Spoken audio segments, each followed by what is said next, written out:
Bismillahirrahmanirrahim. Assalamualaikum warahmatullahi wabarakatuh.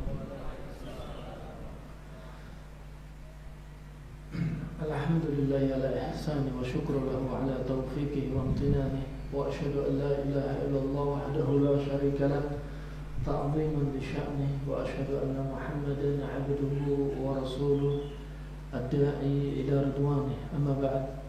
Alhamdulillah, Bapak jamaah masjid Nur ala Nur, Masya Allah. Saking cahayanya terang jadi Nur ala Nur, cahaya di atas cahaya. Nah, masjid lain gak seterang ini terang, Masya Allah. Nah, Alhamdulillah,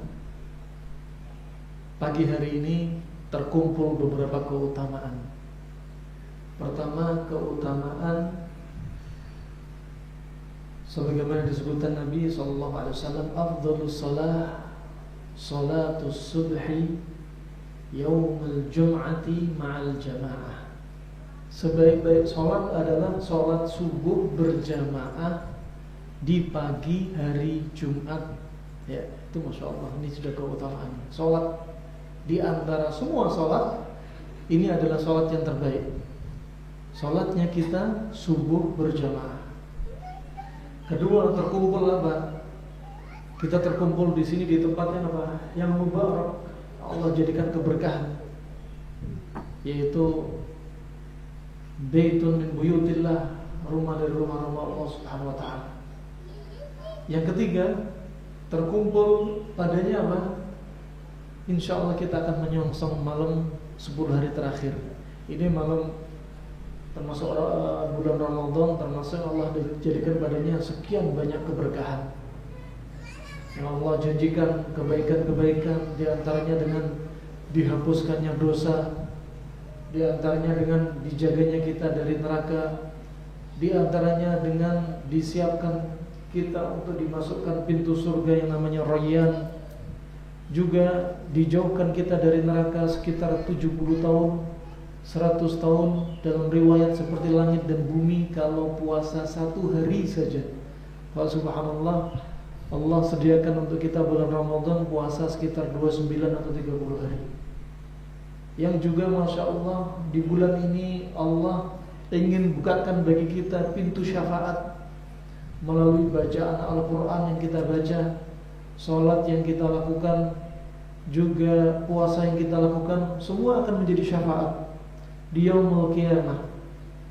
Yang Allah Subhanahu wa ta'ala waktu itu di yaumul qiyamah, Allah disebutkan Nabi SAW, an innallah lam yaghdab mithlahu qabla wala ba'dah. Yang mana Allah Subhanahu wa ta'ala tidak pernah marah.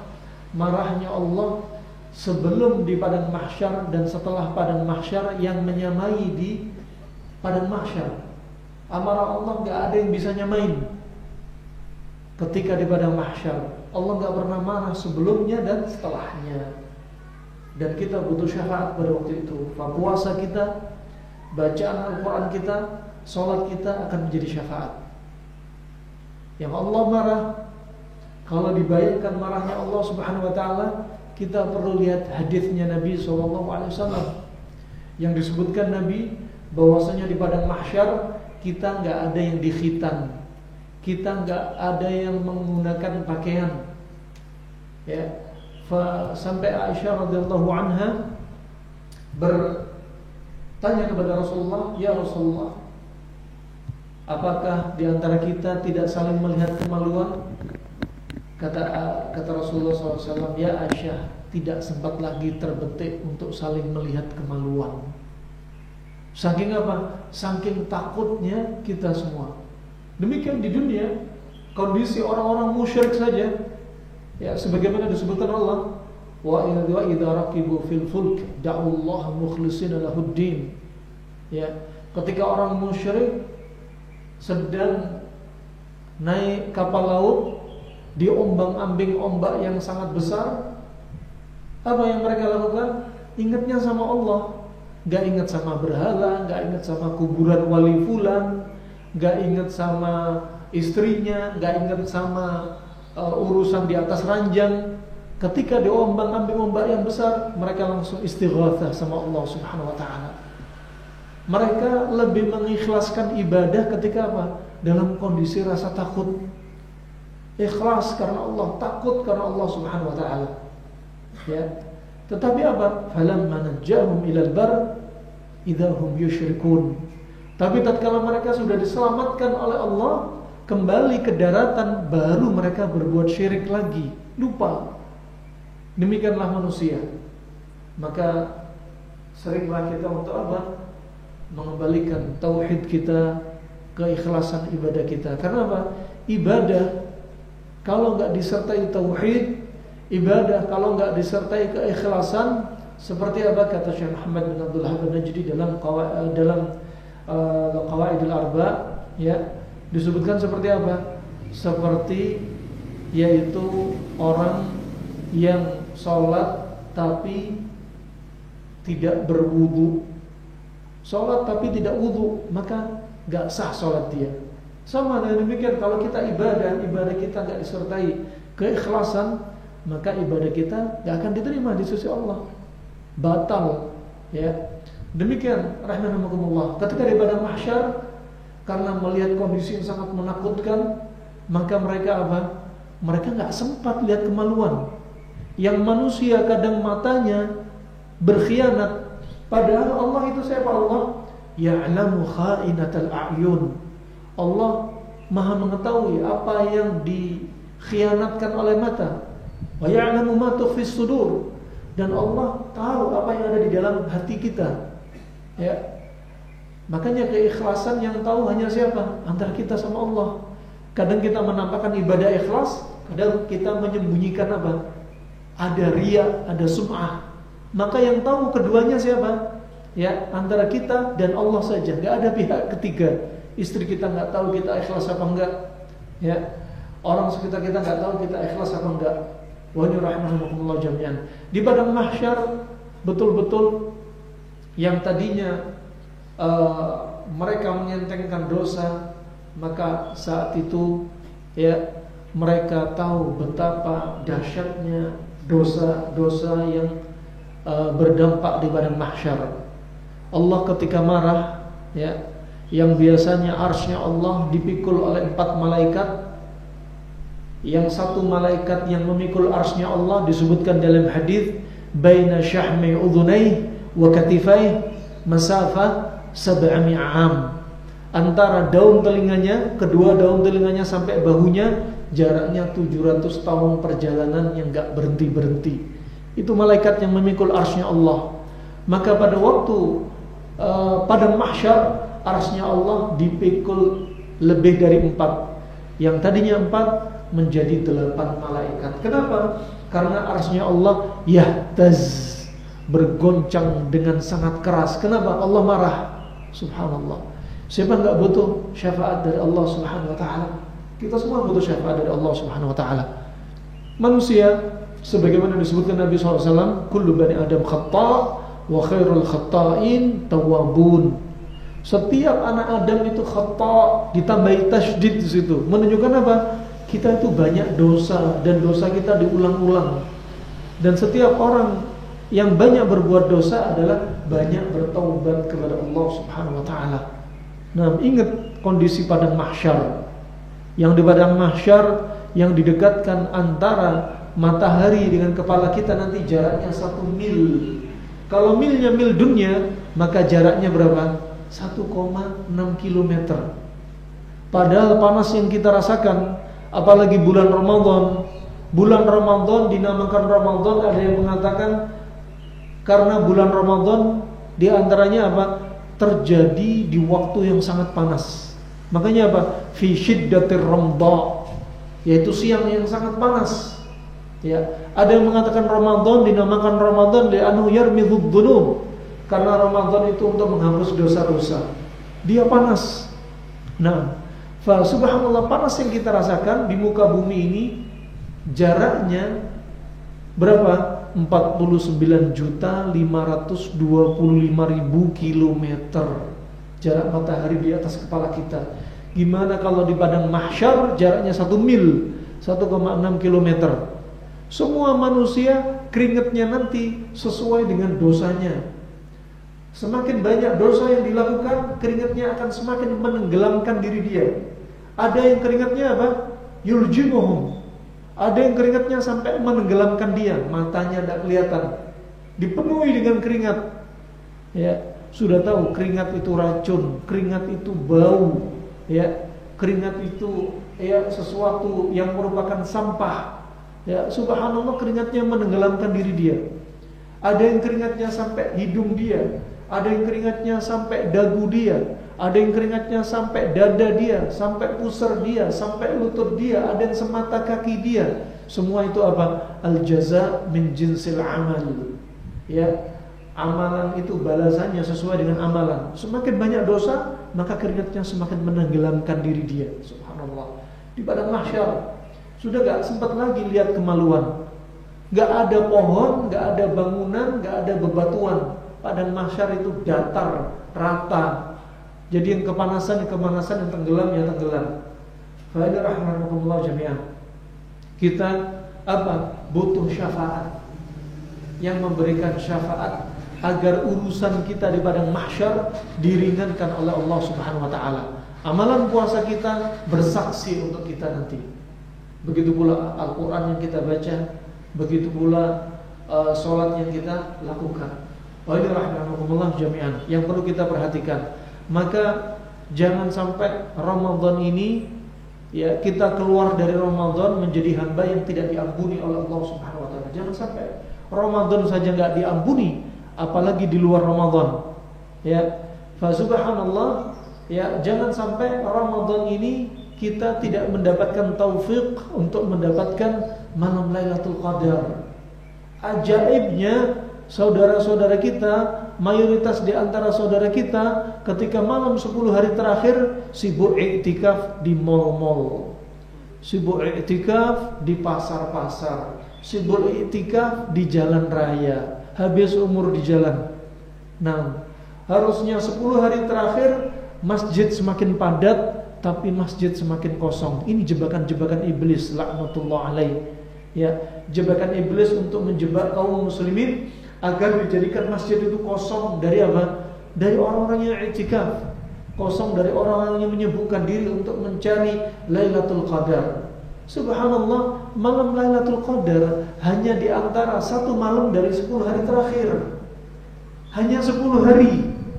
Masa kita enggak sabar? Yang padahal keutamaan malam Lailatul Qadar Allah jadikan sampai dari surat khusus surat Al-Qadar, ya, yang Allah turunkan pada malam ini, yang subhanallah pada malam Lailatul Qadar ini khairu min alfi syahr, lebih baik daripada 1000 bulan. Yang 1000 bulan itu adalah 83,3 tahun. Subhanallah. Yang mana pada malam ini malaikat turun, tanazzalul malaika warruhu fiha. Malaikat turun, bukan hanya turun. Kalau turun itu nazala, tapi Allah sebutkan tanazzala, saling turun dan jumlahnya sangat banyak. Sampai disebutkan dalam hadis yang diriwayatkan oleh Ibnu Rajab Al-Hambali, ya, disebutkan jumlah malaikat yang turun seperti kerikil di muka bumi, sangat banyak. Salamun hiya hatta matla'il fajr. Keselamatan pada malam itu sampai kapan? Sampai terbit matahari. Ulama di antaranya ada yang menafsirkan salam, yaitu keselamatan. Selamat dari apa? Dari gangguan syaitan. Syaitan ketakutan karena semakin banyaknya malaikat yang turun. Juga salam ada yang menafsirkan bahwasanya pada malam itu tidak ada penyakit. Ya, sampai apa? Sampai fajar terbit. Subhanallah. Ya, 1 hari dari 10 hari terakhir. Kemudian Ibnu Qayyim berkata, seandainya malam Lailatul Qadar itu berada dalam 1 hari, dalam 1 tahun, niscaya saya akan hidupkan setiap malam dalam 1 tahun untuk mendapatkan 1 malam Lailatul Qadar. Subhanallah. Wa rahmatullah jami'an. Juga subhanallah, Allah Subhanahu wa taala jadikan umur kita pendek. Gak seperti umat-umat di masa silam. Nabi Adam alaihissalam waktu itu, ya, disebutkan dalam riwayat tingginya sekitar 60 hasta, 30 meter. Nabi Nuh alaihissalam umurnya yang disebutkan dalam Al-Quran 950 tahun. Itu umurnya ketika berdakwah. Adapun umur totalnya ada yang meriwayatkan atau diperkirakan 1500 tahun. Wah, umur orang-orang di masa silam umurnya panjang-panjang. Tatkala umur panjang, Allah jadikan bagi mereka apa? Tentunya pintu ibadah yang sangat banyak dan panjang. Ya. Adapun kita disebutkan Nabi SAW, a'maru ummati ma baina 60 wa 70 wa qalilu ma yajuzu dzalik. Umurnya umatku itu antara berapa? 60 sampai 70 tahun. Sedikit sekali yang lewat dari 70 tahun. Ya, dalam riwayat sedikit sekali yang melewati 100 tahun. Berarti kalau umurnya 70 tahun ke atas bonus apa bukan? Hah? Lihat dulu. Ahlu sunnah selalu mentafsir. Bonus kalau di atas 70 tahun semakin taat sama Allah, semakin banyak istighfar, semakin banyak ibadah, semakin mendekatkan dirinya kepada Allah, mewakafkan sisa umurnya untuk Allah Subhanahu wa taala, waktunya untuk Allah Subhanahu wa taala. Tapi kalau 70 tahun, subhanallah, di Instagram, di Facebook, di YouTube, di medsos, foto-foto sama perempuan, ganti-ganti perempuan. Ini bukan bonus, ya. Ini namanya istidraj, ya. Pamer, masya Allah, pamer ini, pamer itu, semakin jauh kakinya dari masjid, semakin tua lidahnya semakin tajam, semakin tua matanya semakin gak dijaga, semakin tua semakin hatinya penuh dengan iri, hasad, dengki, penyakit hati. Maka ini namanya bukan bonus, namanya istidraj. Sebagaimana disebutkan Nabi SAW, "Idza ra'aitallah yu'til 'abd min ad-dunya ma yuhibbu wa huwa muqimun 'ala ma'asi fa'lam annahu istidraj." Kalau Anda melihat ada seorang hamba yang dikasih kenikmatan sama Allah, kenikmatan yang dia senangi, dan dia senantiasa tetap berbuat maksiat, ketahuilah itu adalah istidraj, jebakan Allah yang didulukan di dunia. Subhanallah. Ya, masya Allah, dia ini dikasih nikmat panjang umur, ya, dan dia senang dengan kenikmatan panjang umur ini, tapi dia semakin jauh dari Allah. Maka ini jebakan dari Allah Subhanahu wa taala.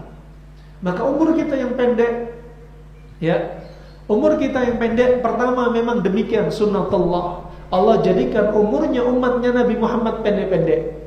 Dan selain itu ada sebab-sebab yang membuat umur kita pendek. Apa? Pola makan yang bikin umur kita pendek. Umur mutlak di sisi Allah, tapi di situ ada sebab-sebab yang menjadikan umur kita pendek. Di antaranya apa? Gaya hidup yang enggak baik. Ya. Kebanyakan gaya ketika hidup. Ya. Pola makan yang baik, kebanyakan pola ketika makan.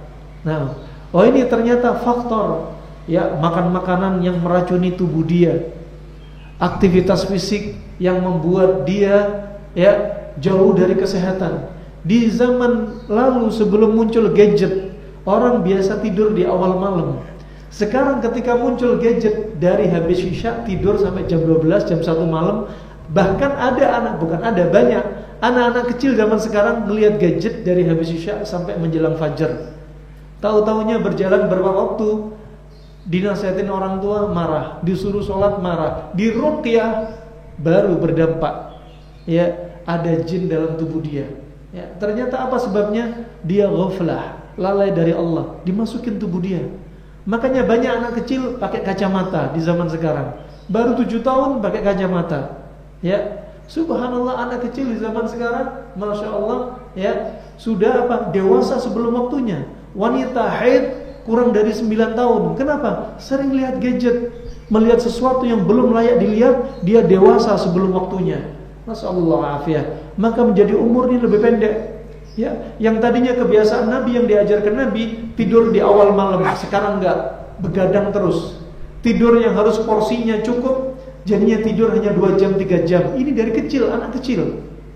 Subhanallah. Ya, kemudian di masa silam, anak kecil di masa silam sering bermain ingklik, loncat-loncat, lari kejar-kejaran, petak umpet, tembak-tembakan. Anak zaman sekarang dibiarkan sama ibunya, biar ibunya bisa main gadget, biar ibunya bisa ngobrol, bisa shopping, dibiarkan di rumahnya dikasih HP, pelampiasan, biar dia nggak jadi anak yang rewel. Subhanallah. Kecil-kecil sudah matanya pakai kacamata. Kenapa? Sudah sibuk gadget, dicapekkan matanya dengan apa yang dia lihat. Di masa silam, Masya Allah, anak-anak sudah loncat, sudah olahraga. Ini ajaib rahmatullah. Di zaman Nabi Adam alaihissalam gak ada makan minuman instan. Zaman Nabi Nuh alaihissalam gak ada makan minuman instan. Di zaman kita sekarang serba instan. Subhanallah. Sebagaimana yang kami dapati data-data dari teman-teman kami para dokter, di antaranya ada kesaksian dokter anak. Anak kecil yang minum teh kemasan, ya, satu harinya 5 botol, dalam hitungan 1 tahun sudah mengalami stroke. Padahal umurnya masih 12 tahun. Sudah kena stroke. Ternyata apa? Dalam teh kemasan didapati aspartam. Ternyata pemanis ini yang sudah dilarang di Amerika masih dipakai di negeri kita. Ya, ternyata dampaknya salah satunya yang bahaya adalah menyempitkan pembuluh darah di otak. Subhanallah, ajib. Dulu yang kena stroke siapa? Yang kena stroke siapa dulu? Orang kaya, ya, kebanyakan para perokok, orang yang usianya sudah tua, ya. Ini usianya ke atas. Sekarang anak kecil sudah kena stroke. Coba, umur semakin pendek juga ada sebabnya. Selain memang sunnatullah, Allah jadikan pada umat Nabi Muhammad umurnya pendek.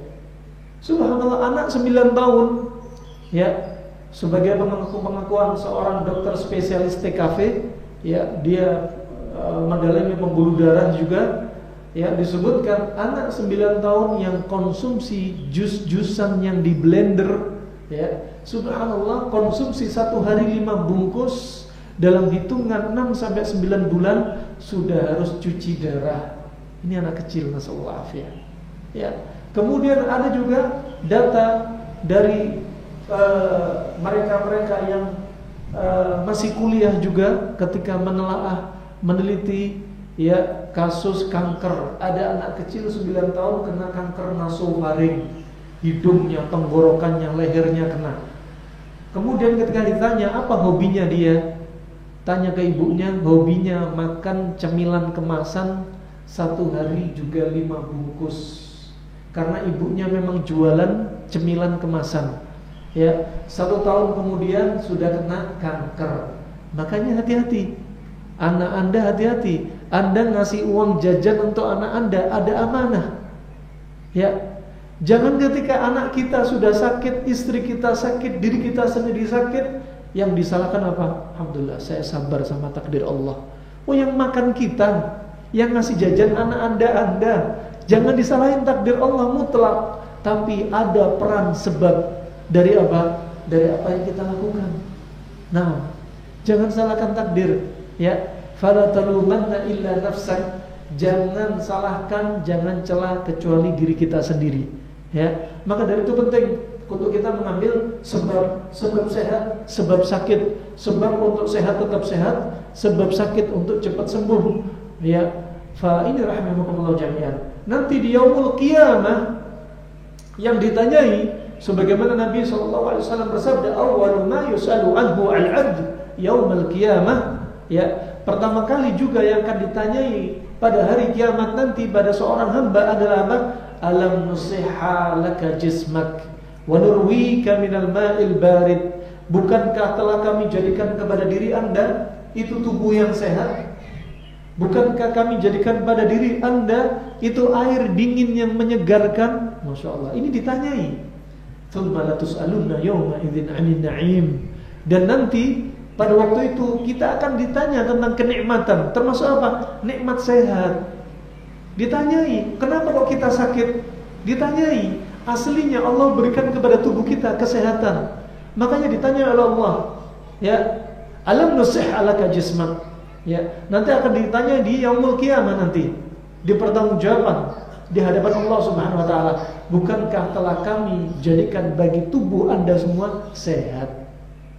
Nanti kalau sakit apa? Kita yang menyebabkan diri kita sakit. Bukan masalahnya tubuh kita sehat, tergantung dari apa yang kita makan, apa yang masuk dalam mulut kita. itulah yang menyebabkan kita sakit. Itu yang kita bahas. Maka ketika Ramadan, ya, harusnya Ramadan itu tubuh kita ini sehat. Ya, kalau ada Ramadan ngeluh, saya kena GERD, sakit mah, asam urat, kencing manis naik, darah tinggi naik. Subhanallah, setiap Ramadan naik berat badan 1 kilo. Mau masuk 10 hari terakhir naik berat badan 20 kilo. Wah, ini perlu dikoreksi makanannya. Asal hukumnya kita sehat, ya. Maka kalau kita nggak sehat, kita yang ditanyai. Bukan hanya harta kita yang ditanyai, waktu kita yang ditanyai, ya. Untuk apa digunakan waktu kita? Untuk apa harta kita? Pakaian kita, nikmat dari pakaian, nikmat dari waktu luang, nikmat kesehatan juga ditanyai. Dipertanggungjawabkan di hadapan Allah Subhanahu wa taala. Maka hukum kita asalnya sehat, jangan bikin sakit. Kalau kita asal hukumnya sehat, ya, salah gara-gara makanan kita, salah gara-gara aktivitas hidup kita, pola hidup kita, salah gara-gara kita, ya, yang menjerumuskan diri kita dalam perkara sakit, nanti akan dimintai tanggung jawab oleh Allah Subhanahu wa taala. Nah, wa rahimahullah jami'an. Di bulan Ramadan, ya, sekali lagi harusnya kita itu tambah sehat, bukan tambah sakit. Kita tambah taat, bukan tambah dosa. Ya, yang tadinya ngentengin perbuatan dosa dari mata kita, Ramadan tundukkan, kuatkan tundukkan pandangan mata kita.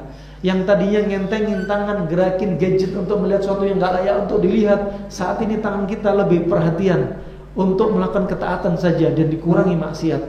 Ya, saat kaki sering menjauhi masjid ketika adzan berkumandang, saat ini sering melangkahkan kaki ke masjid. Bukan hanya sholat taraweh. Sholat taraweh itu hukumnya sunnah. Yang ajibnya, jebakan-jebakan yang dijadikan pada diri kita, sholat taraweh dibikin tambah rame, marak, tapi sholat 5 waktu kosong. Gak usah jauh-jauh, gak usah keluar dari bulan Ramadan. Di Ramadan saja sholat taraweh padat, sholat 5 waktu sepi. Subhanallah. Sholat 5 waktu sepi, sholat Idul Adha, Idul Fitri beludak, Masya Allah. Ini rahmatullah jami'an. Ini hati-hati. Setan itu, iblis punya jebakan sangat banyak. Jebakan diantaranya apa? Iblis bikin jebakan bagaimana seorang muslim biar kafir, biar murtad. Ya. Kemudian kalau jebakan pertama gagal, iblis bikin jebakan kedua, kata Ibnu Qayyim. Dibikin jebakan apa? Kaum muslimin kalau gagal dikafirkan, gagal dimurtadkan, dibikin jebakan untuk mengamalkan amalan yaitu yang tidak dicontohkan Nabi. Ya, sibuk dengan amalan yang enggak dicontohkan Nabi, padahal yang dicontohkan Nabi ini masih banyak. Itu pun belum didatangi, bikin amalan-amalan baru. Makanya agama itu ada juklaknya dari A sampai Z. Ya, ada juklaknya. Ya, A sampai Z atau A sampai Y. Nah, ada juklaknya. Jangan keluar dari juklak kiri kanan, jangan ikuti juklak. Ya, kalau ada orang aja, anak kita sekolah, hari Senin sekolah, ada upacara kadang-kadang harus pakai topi, dasi merah, baju putih, celananya merah, pakai sepatu. Masuk, ini urusan dunia. Ya, wa subhanallah, kalau anak kita coba topinya topi koboi, ya, bajunya baju batik, ya, sepatunya ya sepatu kuda misalkan. Nah, celananya celana yang jeans, suruh masuk sekolah, ditolak sama satpam. Ini dunia, apalagi agama. Agama ini ada ajarannya, sudah dibimbingkan oleh Nabi SAW. Ikhlas penting, sesuai sunnah ini juga penting. Satu kesatuan. Nah, nggak bisa salah satunya ibadah tanpa ikhlas tapi sesuai sunnah, atau sesunnah tapi tidak ikhlas. Tapi harus ada ikhlas dan sesuai bimbingan Nabi, mutaba'ah. Ini jebakan iblis yang berikutnya, dibikin orang itu masuk amalan yang nggak dicontohkan Nabi. Nah, pinternya ya iblis bagaimana? Kalau orang mengamalkan amalan yang tidak dicontohkan Nabi, mereka merasa di atas kebenaran. Ini bedanya ahli maksiat sama mereka yang mengamalkan tidak dicontohkan Nabi, bedanya demikian. Kalau orang pelaku maksiat dinasehatin masih mau, kenapa? Memang merasa dia berbuat maksiat. Tapi kalau mengamalkan satu amalan yang dia pikir benar tapi gak diajarin Nabi, kalau dinasihatin dia marah karena dia merasa di atas kebenaran. Coba, pinternya iblis. Jebakan yang ketiga dibikin apa? Orang terjatuh dalam dosa besar. Ya. Nah, kalau ternyata gagal semua, dibikin oleh iblis jebakan yang berikutnya, jebakan yang keempat dibikin apa? Dia terjatuh dalam dosa kecil. Ternyata dia imannya kuat, semua jebakan kalah. Dibikin jebakan yang kelima. Dia dibikin apa? Sibuk dengan perkara yang mubah-mubah, yang boleh-boleh.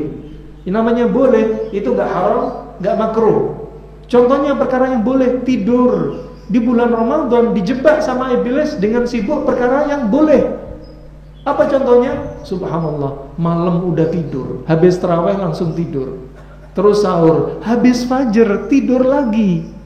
Tidurnya dari habis fajar sampai qoblal maghrib. Ajib. Duhur asar diqadha. Nah, ini masih ada lagi lebih mending lagi, tidur dari ba'dal fajar sampai sebelum duhur. Nah, alasannya ini qailulah. Qailulah itu ibadah katanya. Alasannya yang bilang tidurnya orang puasa itu ibadah, padahal nggak ada hadisnya tidurnya orang yang puasa itu ibadah. Subhanallah. Wah, ini apa? Ini bukan qailulah, namanya apa? Latihan jadi mayit. Rahimahumullah jami'an. Wah, ini perkara yang mubah. Coba disibukkan perkara yang mubah. Harusnya banyak baca Al-Qur'an, harusnya banyak apa? Infak sedekah, banyak sholat, banyak zikir, banyak isi kehidupannya dengan apa? Ketaatan sama Allah, ikut kajian, ya, ikut belajar tahsin, terus dipenuhi. Ini enggak dipenuhi hidupnya dengan tidur. Subhanallah, ajib. Ini jebakan yang berikutnya, disibukkan dengan perkara yang mubah. Subhanallah, ajib, ya. Kami lihat di jalan di bulan Ramadan sibuk gowes. Subhanallah, ajib. Pakai road bike dari mana? Dari Menteng sampai ke puncak Sentul. Subhanallah. Boleh, tapi apa? Disibukkan perkara yang boleh. Nah, sibuk mancing di bulan Ramadan, ngabuburit. Boleh, tapi jangan sering-sering. Jangan dihabisin. Masya Allah. Kalau sore dari asar sampai maghrib jalan di mana-mana macet. Habis umur di jalan ngegas, bibir kering, nggak zikir, ya. Bikin bibir itu basah kalau terpaksa Anda naik motor, naik mobil, macet. Bikin apa? Zikir. Di sampingnya sibuk baca Al-Qur'an. Subhanallah. Semua jadikan apa? Manfaat. Nah, yang amalan Ramadan dilipat gandakan, amalan maksiat juga bakal dilipat gandakan. Jebakan iblis berikutnya, kalau ini semua gagal semua, dibikin jebakan berikutnya apa? Dia mendulukan perkara yang mafdhul dari perkara fadil. Ada ibadah yang subhanallah fadil, yang keutamaannya itu lebih banyak, lebih afdal. Tapi apa? Dia lebih memilih yang lebih rendah. Ya, memilih yang lebih rendah, jangan sampai. Nah, maka dulukan amalan yang lebih tinggi daripada amalan yang lebih rendah. Jebakan iblis yang paling ringan, ketika orang penuntut ilmu dia faham, semua jebakan bisa dikalahkan, dia sibuk ibadah, tapi dijadikan apa? Perkara yang lebih utama ditinggalkan, pilih ibadah yang lebih ringan. Ya, subhanallah, jangan sampai sholat tarawih di masjid, ya, mengalahkan sholat 5 waktu berjamaah di masjid. Nah, ini rahmatullah jami'an. Semua akan dimintai tanggung jawab oleh Allah Subhanahu wa taala. Umur kita yang pendek, sebagaimana kita sebutkan tadi, ya, ada sebab-sebabnya. Sebab yang diantaranya nggak benar adalah sebab pola hidup kita, pola makan kita. Di bulan Ramadan Allah tidak ingin apa? Hambanya celaka dengan puasa.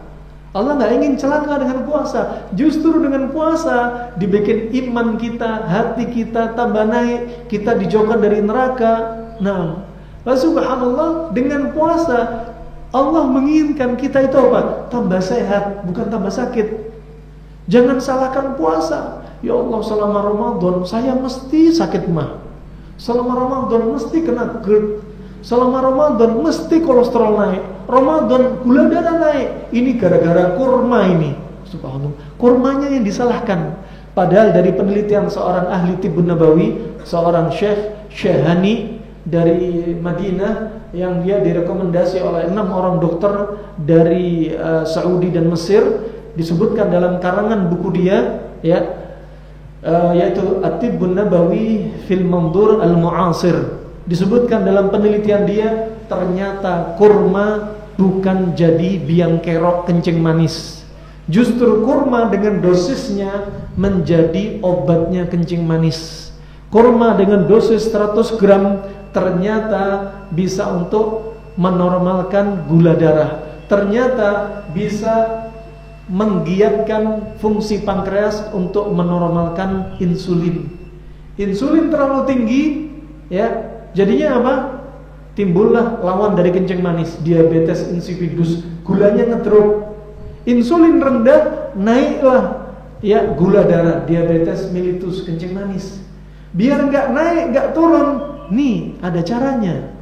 Nah, pola makan dibenerin, plus ternyata kurma yang manis menjadi dosis yang tepat dengan 100 gram untuk mengobati pankreas yang lemah.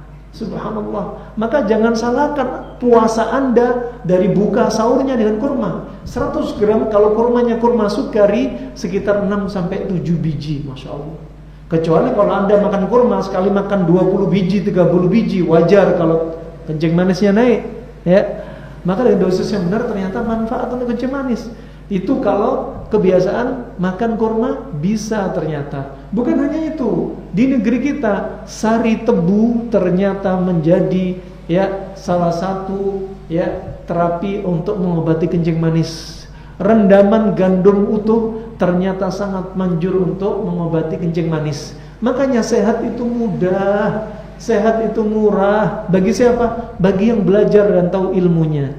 Ya, sehat bakal mahal, terpaksa harus berobat ke sana kemari, diperiksa fungsi pankreasnya, diperiksa ini itu, dimasukkan alat ini dan itu. Ya mahal. Kenapa? Karena kita nggak tahu ilmunya. Jalan pintas ternyata ada caranya. Nah, rahimahumullah, sekali lagi jangan salahkan puasa. Allah tidak menginginkan hambanya celaka dengan puasa. Tidak, justru terapi bagi tubuh kita. 11 bulan dia nggak pernah puasa, Senin Kemis nggak puasa. Padahal Senin Kemis termasuk keajaiban puasa. Dari satu pekan Allah jadikan puasa di tengah-tengah satu pekan, Senin dan Kemis. Waktunya terpisah. Dalam satu bulan Allah jadikan bioritme bagi tubuh kita melalui puasa. Karena satu bulan jaraknya 29-30 hari, maka Allah jadikan puasa di tengah-tengahnya itu berurutan, bersambung. Puasa Ayyamul Bid 13, 14, 15. Yang disebutkan Nabi, puasa Ayyamul Bid ternyata apa? Yudhibu waghra as-sadr, menghilangkan penyakit hati. Suka riya, suka hasad, suka dengki, suka marah. Ini obatnya Ayyamul Bid. Obat hati nggak pakai temulawak, nggak pakai hepatoprotektor, bukan pakai madu, tapi pakai ini, puasa 3 hari dalam sebulan. Ya, juga ternyata disebutkan dari sisi fisik, orang yang puasa minimalnya 3 hari berturut-turut ternyata meningkatkan leukosit dia dan meningkatkan kekebalan tubuh dia. Orang yang nggak pernah puasa, lihat anak Anda atau keluarga Anda kalau mengalami gangguan autoimun, apa sebabnya? Kebanyakan makan. Makanya kata Hippocrates, bapak kedokteran Yunani 700 tahun sebelum Nabi lahir sudah mewasiatkan, nggak mengapa kita menukil dari ucapan-ucapan non-muslim, nggak mengapa. Kalau itu ucapan hikmah yang bermanfaat. Kenapa? Karena ilmu kedokteran itu luas. Makanya Nabi ketika ditanya tentang ilmu dunia, apa kata Nabi? Antum a'lam bi umuri dunyakum. Anda lebih paham dari urusan dunia Anda. Adapun agama, tanya sama Nabi. Lihat ajaran Nabi. Adapun ilmu mau kedokteran Yunani, Cina, Arab, India, selama nggak ada unsur kesyirikan, nggak ada keyakinan syirik, silakan diambil. Nah, rahimahumullah jami'an.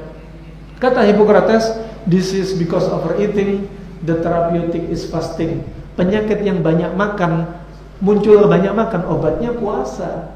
Lihat, orang yang sakit, kata Hippocrates, orang kalau sakit, kemudian Anda kasih orang sakit itu apa? Dengan makanan, sama dengan Anda memberikan nutrisi kepada penyakit. Coba ajib. Ucapan Hippocrates mencocoki hadis Nabi. Sekarang kita lihat hadis Nabi SAW. Ya, Nabi SAW sudah bersabda, walaupun hadis ini khilaf, ada yang mengatakan hadis ini lemah, ada yang mengatakan hadis ini sahih. Yang mengatakan lemah seperti Imam Bukhari, Imam Nawawi, juga Syekh Muqbil rahimahullah. Yang mengatakan sahih adalah Syekh Al-Albani rahimahullah disahihkan dengan jalan hadis yang lainnya. Ya, dalam hadis disebutkan ya, la tukrihu maradhakum ya bil ta'am wa syarab ya, fa inna Allah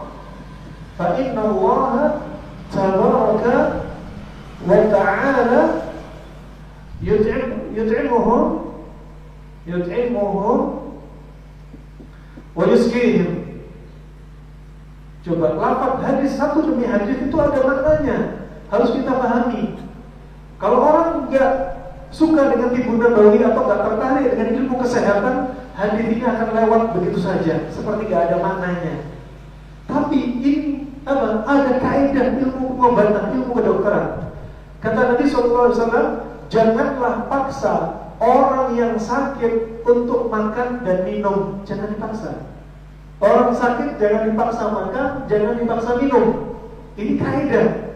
Kalau anak Anda sakit, istri Anda sakit, keluarga Anda sakit, jangan dipaksa makan. Ya. Kemudian apa? Karena Allah Subhanahu wa taala sesungguhnya Dialah Tabaraka wa taala yang memberikan makan, yang memberikan minum. Coba. Bagaimana pertama? Orang sakit gak boleh makan. Makanya kalau ada orang sakit, termasuk bioritme, alarm bagi tubuh kita Allah jadikan kalau orang sakit apa? Lidah pahit. Kemudian apa? Ada kadang demam. Kemudian apa? Nafsu makan turun. Ini contoh saja. Makanya kalau ada orang gak nafsu makan, jangan dipaksa. Ya, jangan dipaksa. Kalau Anda memaksa orang yang gak nafsu makan, akan menimbulkan bahaya. Makanya ketika Nabi SAW waktu itu, Nabi di rumahnya atau di kamarnya Maimunah, dan hadir ada Ibnu Abbas dan Khalid bin Walid, yang mereka makan berjamaah. Ini sunnah. Kalau makan usahakan berjamaah. Kalau buka puasa, satu piring besar, anak, istri semua makan di situ. Jangan satu piring sendiri-sendiri. Ini dapat pahala.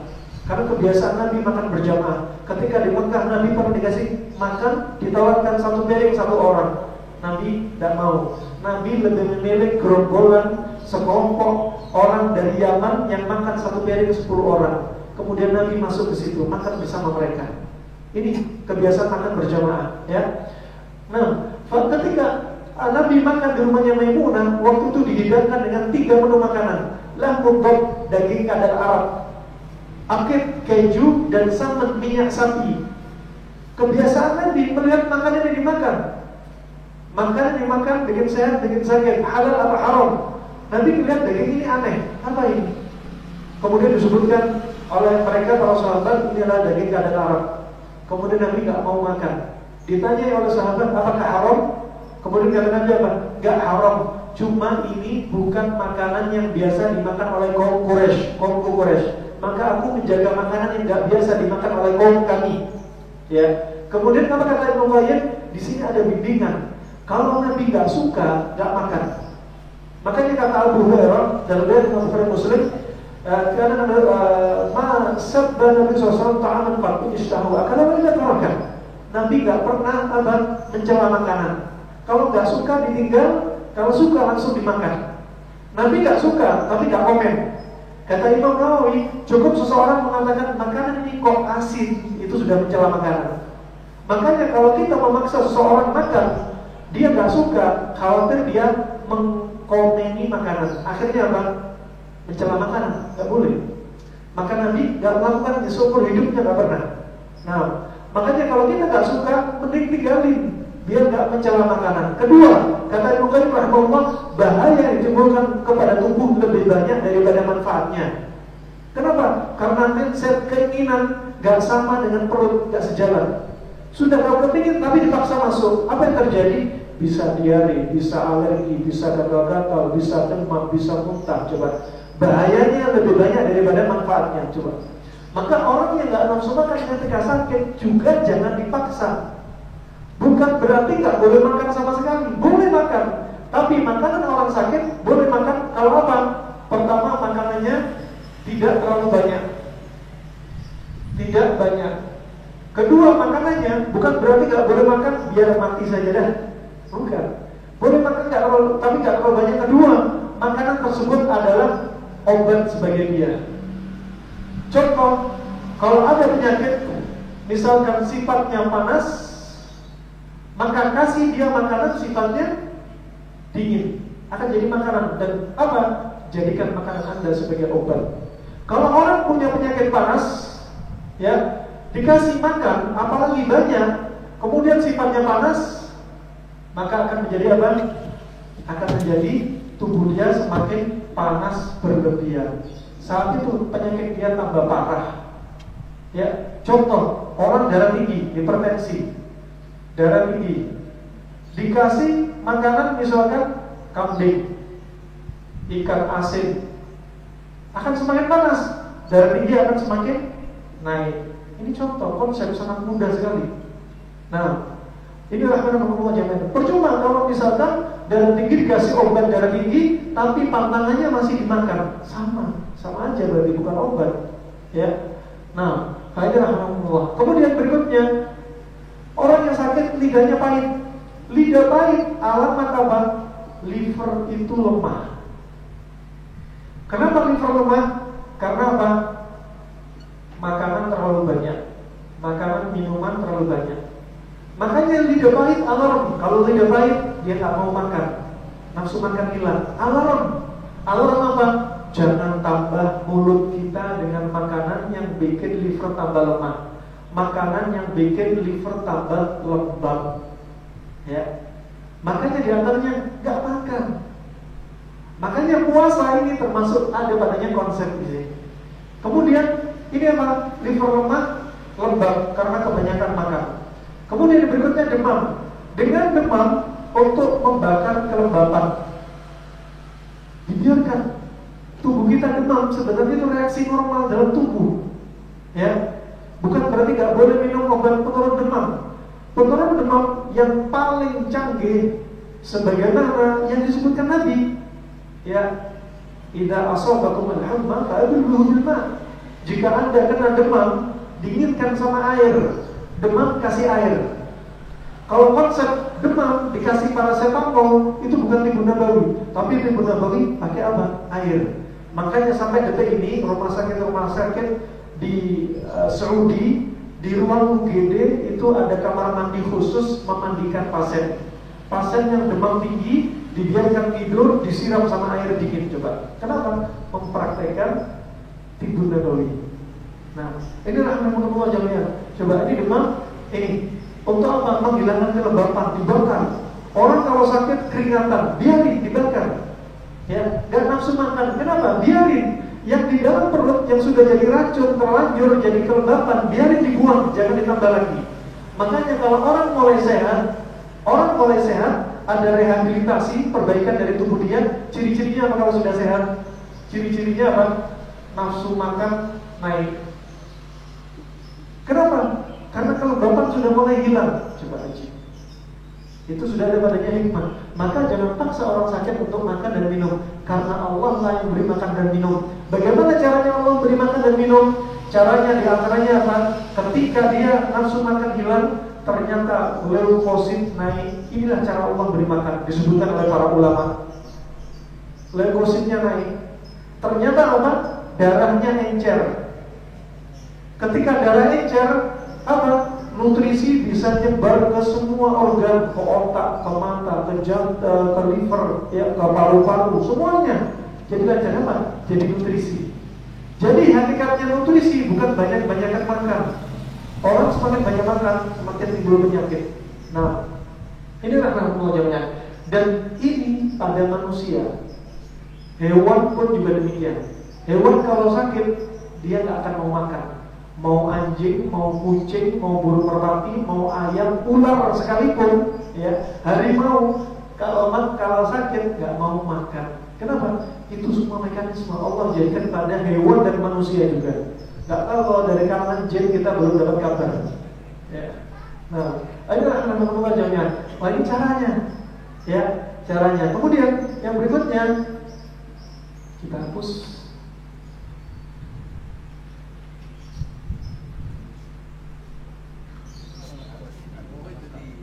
Oh, insyaallah.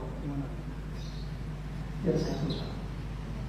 Ya, baik, kita pusingin aja.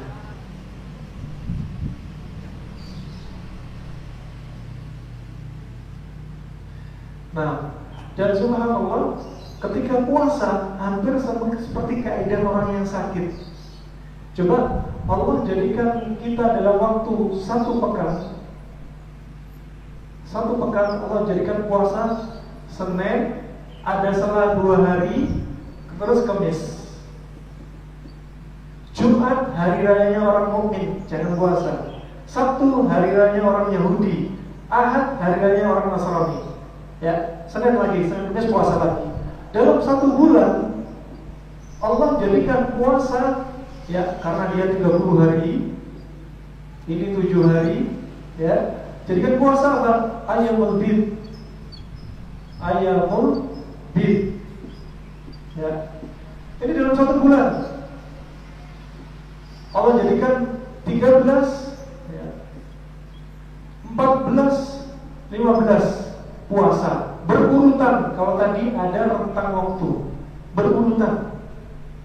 Dan puasa tadi untuk mengobati penyakit hati. Dan disebutkan Ibnu Qayyim rahimahullah, ternyata ini puasa ada hikmahnya. Puasa 13, 14, 15 juga pada apa?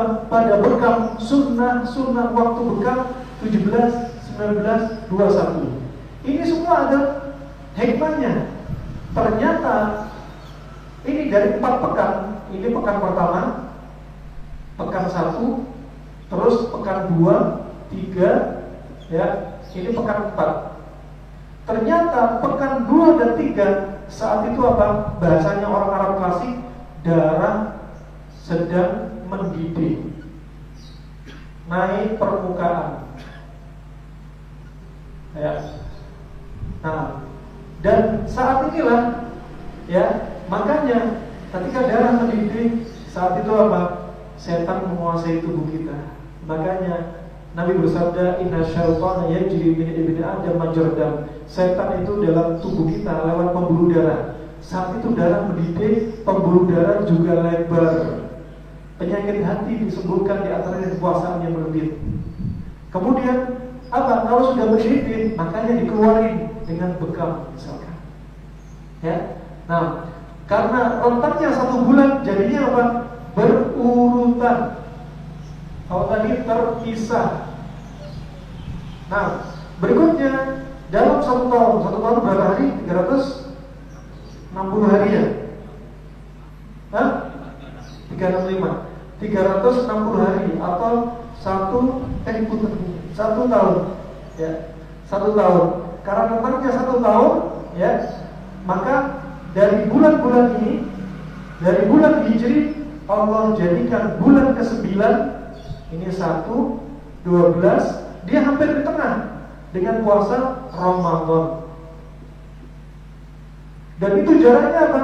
Bayangin, ya, 1 sampai 29 atau 30 hari berurutan atau berturut-turut. Kenapa? Karena rentang waktunya 1 tahun. Rentang waktunya 1 tahun. Coba ajib keulangnya. Karena semakin lama 1 tahun, jadi puasanya 29 atau 30 hari berurutan. Ya, jangan ngentengin lagi, jangan dikit batalin puasa. Ancamannya berat, dosa besar, batalin puasa, gak ada udur, gak safar, gak sakit. Apa disebutkan Nabi ketika Nabi dibawa naik dalam tidurnya, dibawa naik oleh 2 orang laki-laki memanjat gunung yang hitam, ada suara teriakan, kemudian Nabi melihat ada apa? Orang yang dikaitkan sama besi, mulutnya ini robek keluar darah. Nabi tanya, siapa mereka? Mereka yang batalin puasa, ya, nggak ada udur, ya. Nah, wah ini 9 hari. Ya, sama kaidahnya untuk apa? Untuk menghilangkan ini semua, untuk menghilangkan apa? Kelembapan. Nah, Masya Allah, menghilangkan apa? Kelembapan. Karena ini sumber penyakit. Lembab inilah sumber masalah. Makanya ada kasus COVID, ya, kasus COVID suka lembab. Ya, orang kena COVID, 5 varian COVID sudah dia coba, padahal sudah divaksin, sudah di booster, pakai masker 10 lapis, mobilnya jaga jarak, WFH 2 tahun, ya, divaksin kiri kanan, pantat kiri kanan juga, perut divaksin kena juga, ya. Ternyata apa? Ini yang perlu diperhatikan. Makanya seorang mukmin muslim harus menelaah, mikir, ya. Orang-orang zaman dulu ahli pengobat kedokteran, mereka cerdas-cerdas, bahkan terdepan di zamannya mereka, ya.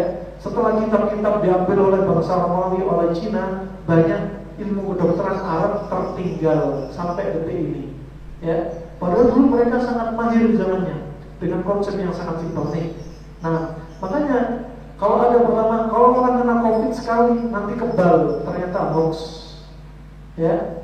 Divaksin nanti ini kebal, ternyata kena juga, ya. Ternyata ini ada satu sebab yang sangat diremehkan oleh mayoritas manusia, apa? Tubuh lembab. Walaupun sudah divaksin, tubuh masih lembab, kena lagi. Walaupun sudah kena virus, ya, belum tentu kebal. Kenapa? Karena bisa kena lagi, karena tubuhnya masih lembab. Nah, ya heran kalau 5 varian sudah dicicipin semua. Kenapa? Tubuh dia sangat lembab. Makanya diantaranya kalau Anda lihat di musim pandemi kemarin, tahun kemarin, angka penderita COVID di bulan Ramadan turun drastis. Kenapa? Dilatih tubuh kita jadi apa?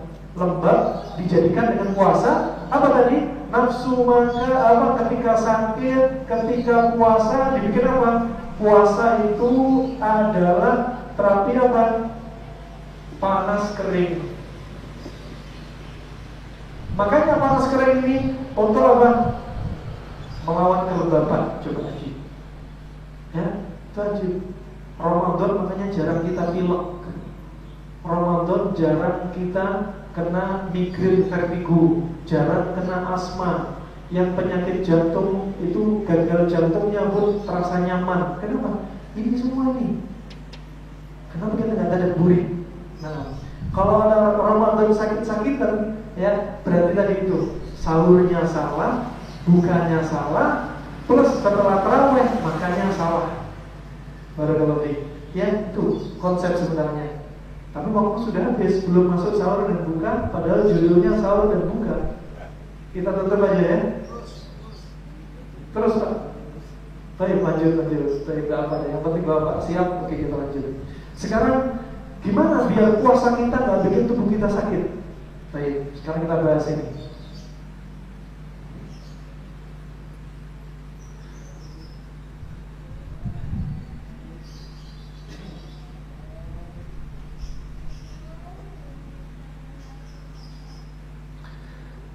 Ya, sahur, buka, pola hidup kita dari makan, tidur dan lain sebagainya itu jangan sampai apa? Jangan sampai bikin tubuh lembab. Nah, ini kalau yang hadir ibu-ibu di sini mesti catatannya lengkap. Tapi yang hadir bapak-bapak lain cerita.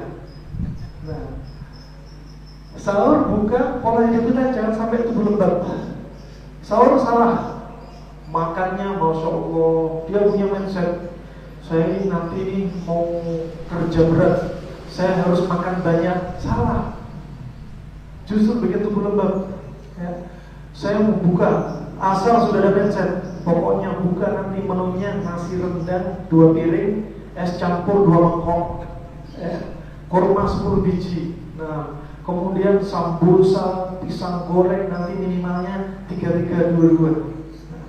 Subhanallah. Mindsetnya orang Indonesia, kurma itu kan makanan Arab, kurmanya Indonesia itu gorengan, gitu kan. Nah, kemudian pola hidup tadi, Ramadan tidur terus akan bikin tubuh dia lembab. Ini pola hidup salah, sehingga tubuh lembab. Ketika puasa, ya. Puasa, subhanallah, sahur salah, buka salah, gaya hidup salah. Ya sudah, tubuhnya lembab. Akhirnya muncullah apa? Penyakit atau